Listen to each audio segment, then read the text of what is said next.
G'day, I'm Gary. In this video I'm going to show you how I set up my dragon fruit seedlings. I'll also explain why I won't be grafting them when they're this tiny. Some of the information in this video may be useful to you if you're trying to establish other varieties of fruit. When it comes to seedlings, every seed is genetically diverse and you won't be able to tell which ones are going to perform better than the others until you grow them on. I'm going to be growing some yellow dragon fruit. I've got a number of varieties. The main one I'm going to be focusing on is Ecuador Palora. Ecuador Palora is generally considered an heirloom variety, so if you plant the seed, you're likely to get a plant that's going to be very similar to the fruit that you ate. There's a lot of conditions in Ecuador that I don't know about. I don't know what the farms are like, whether they've got other varieties growing nearby. So there's always the chance of cross-pollination. And even with individual seeds, they all grow very differently.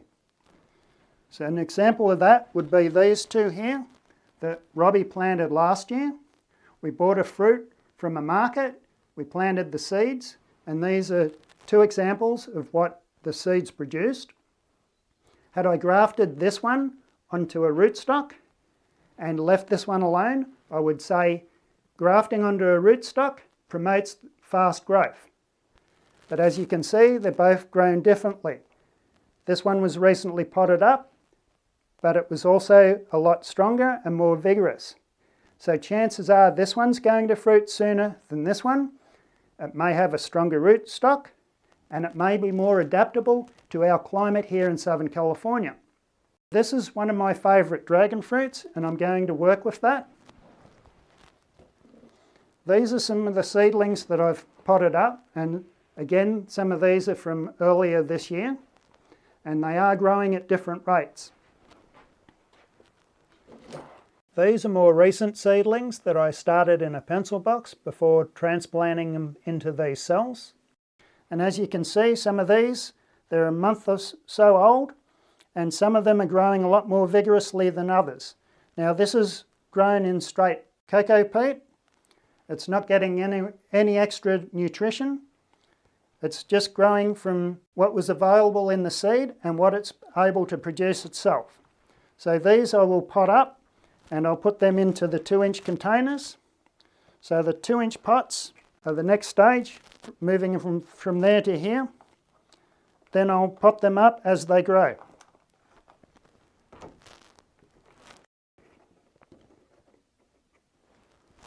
There's a guy in San Diego, I'll post a link in the description of his channel. He grew some Paloras from seed and he produced fruit within 2 years. So there is a myth that if you grow them from seed, it'll take 7 to 10 years before they produce fruit. Well, that's not always the case. It would depend on the plants. So as I said before, if this had been grafted, I would draw the conclusion that grafted plants do a lot better. I'm growing my dragon fruit in zone 10A, which is probably the best climate to grow them in Southern California. Coming from Ecuador near the equator, they're going to require more care than some of the hardier varieties. There are certain traits that I'm going to be looking for. I want plants that are going to grow vigorous. If they grow vigorous, they may have a better root system, they may not require grafting. They're going to fruit sooner, and I might be able to find some that have better tasting and or larger fruit. In a lot of countries, they don't hand pollinate dragon fruit. They rely on nature to come in and pollinate it. In Ecuador, they may have a lot of wild animals and insects that come in and pollinate their dragon fruit, and they may be carrying pollen from other varieties or even perhaps wild ones. So you might get a good fruit, and every seed is going to be different. Like any heirloom variety, like tomatoes, I would select the best tasting fruit, the most suitable fruit that grows well in my yard, and I'll save the seed from them. By grafting, I won't know until they fruit, maybe the second year of fruiting, whether they're a good variety or not. Instead of taking care of a lot of pots, say this size, I'll be taking care of small pots and working my way up. So this is a self-watering system. It's simple to use, not perfect, but for the price, it allows me to easily take care of a lot of plants. The lid doesn't quite sit on properly. It only cost me $20. I'll post a link in the description where I got it from. I believe it was Walmart. It's very easy to take care of. To water it, I just have to top it up with a watering can. So the water reservoir is underneath and the water wicks up and the plants get exactly the amount of water that they need. The other thing I do with my seedlings like this is I try to prop them up.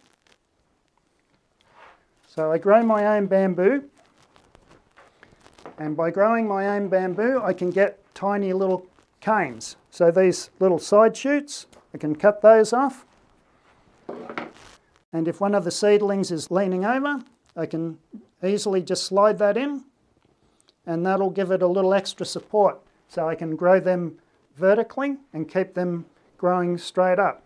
They tend to want to go towards the sun, so from time to time I turn this around.